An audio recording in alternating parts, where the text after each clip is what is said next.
I think what's interesting with the psychology of how we look at looking up to athletes, whether it's a cricket player, whether it's a golfer, any sport, is that, gosh, they still get to play for a living. And the people in corporate world don't necessarily get to do that. So there's this little bit of living vicariously through training like a champion.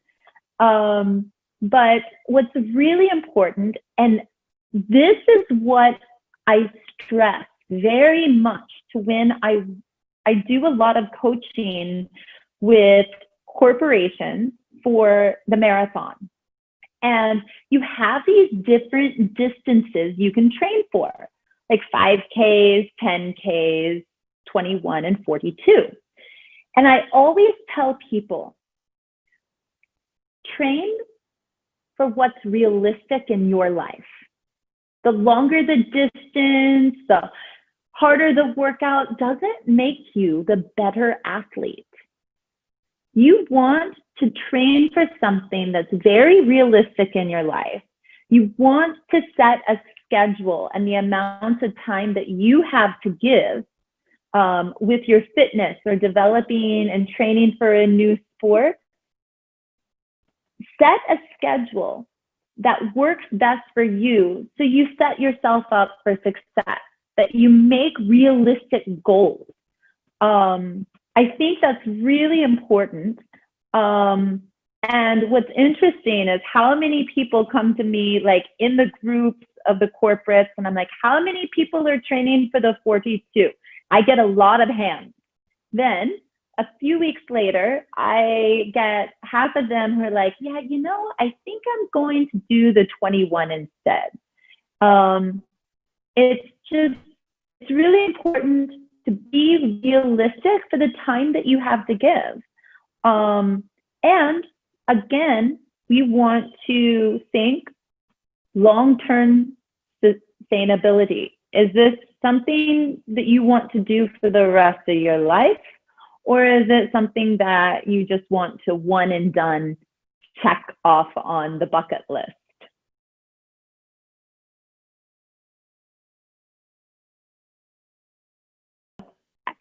I'll tell you, cardio exercise to begin with is excellent for releasing stress.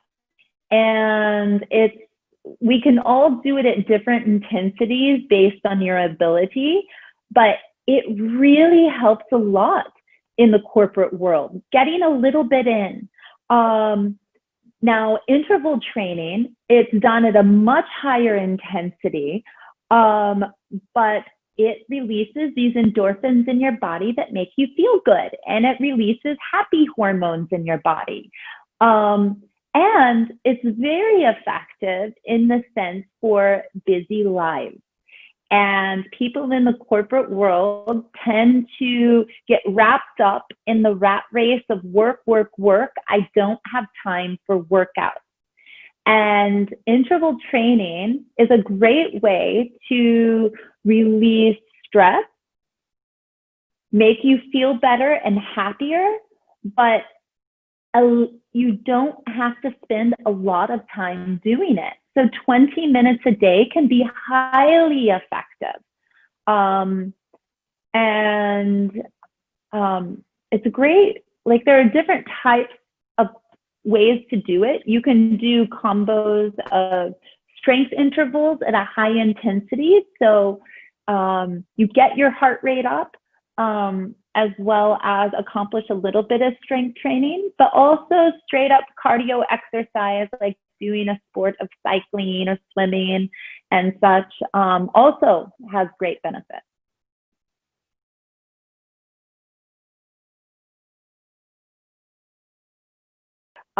Because it's very easy to make excuses. I've been at the office till 9 o'clock.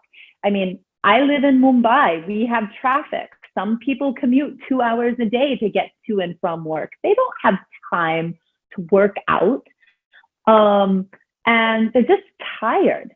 And I'll tell you, one of the best things you can do is make a plan. You need to make a schedule.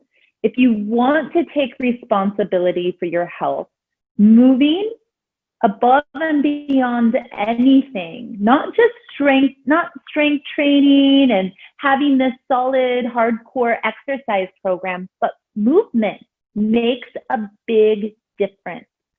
So it's all about creating a habit. Make a schedule. Even if you get up in the morning and you have 10, 15 minutes of the day, set that time apart. Because if you sit back and you realize how much time we actually waste in a day doing unnecessary things, it adds up. So you can accomplish a lot in little sections. So take 10, 15 minutes in the morning. Do something different that benefits your health, whether it's meditation, whether it's stretching, or doing a little bit of yoga, whether it's doing breathing exercises. All these things benefit. When you get home from work, do 10, 15, 20 push-ups and match it with the same amount of sit-ups. It's more than what you were doing the day before or last month. And these things add up if you create a habit out of it and do it day to day. You'll see a difference. In the middle of your workday, people take chai breaks, people take smoke breaks. Take a 5-minute walk break. Take 10 minutes to do something and move. It makes a difference. It's very interesting because globally, people who smoke take more breaks than people who don't smoke. So why are the people who try to live healthier are stuck at their desk? Why are they being punished that they can't go out and take their smoke? Take your 5-minute walk break. It really is of great benefit, and it makes a huge difference with just how you feel. And you'll start to notice that even though you have this long work day, you'll have more energy.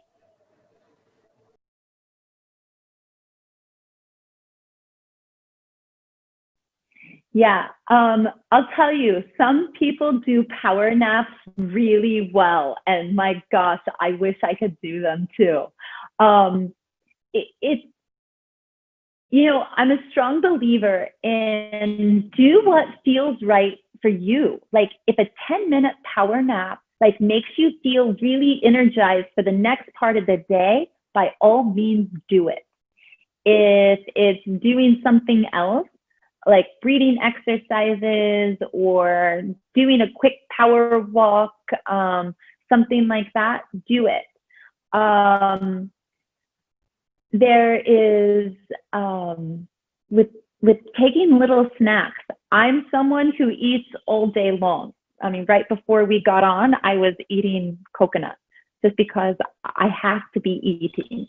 But it's one thing to know is that most people associate that hunger feeling for I need to eat and they end up overeating. When they're not really hungry, it's actually one of the first signs of dehydration. So when you have that I need to eat something type of feeling, my first question is, are you dehydrated or are you really needing food, energy? So I always drink a glass of water before I start munching on a snack. And then on a snack, I would highly recommend packing them from home and having them properly measured out, where you have, one of my favorites is almonds and grapes. I love the combination. That's my thing. But a proper serving of almonds and having 7 to 8 of them will give you a lot of energy to sustain through the rest of the day. A couple figs or dates will help you through, a couple dried dates will definitely help you through and give you, for people who have that need for sweet, rather than eating bad sweet candies. Definitely, you're going to snack through the day, and it works for some people, it doesn't for others. There's no one formula, just like there's no one sport for people, like there's one way for training and developing people. All of us process and assimilate food differently as well. So measure your snacks out. Um, don't eat from don't eat like candies and stuff like that, but we all know this. And be keenly aware of, are you dehydrated or are you hungry? And are you bored? And is this a habit you have because you're bored and need something to do? And is there something different we can do if you're eating out of boredom?